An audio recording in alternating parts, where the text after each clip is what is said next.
Untuk orang yang baru nak belajar urus duit macam saya, tengok video ni sampai habis. Pertama, semua orang nak jadi jutawan. Semua orang kalau boleh nak jadi orang kaya dan boleh beli apa sahaja. Tapi realitinya mungkin boleh dan mungkin tak. Kalau boleh pun, sanggupkah kita mengorbankan masa, tenaga dan juga keluarga kita untuk jadi jutawan? Kalau sanggup, silakan. Tapi kalau tak sanggup, macam mana? Poin yang saya nak sampaikan adalah, walaupun kita tak menjadi jutawan, kita kena uruskan duit kita. Sebab apa? Sebab duit itu adalah amanah daripada Allah Subhanahu Wa Taala. Nanti Allah tanya, duit yang kita dapat tu kita buat apa? Kita dapat duit daripada mana?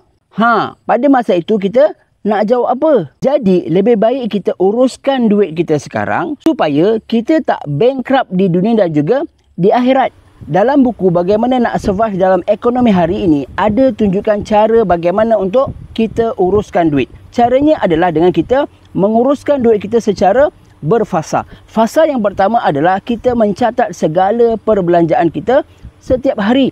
Yang kedua, kita potong segala perbelanjaan yang tak perlu. Yang ketiga, kita kena senaraikan hutang kita dan mula bayar hutang. Yang keempat, kita kena simpan duit kita. Dan yang kelima, kita kena laburkan duit kita. Jadi, kalau anda tak nak bankrupt dunia dan akhirat, dapatkan buku ini di beg kuning sekarang.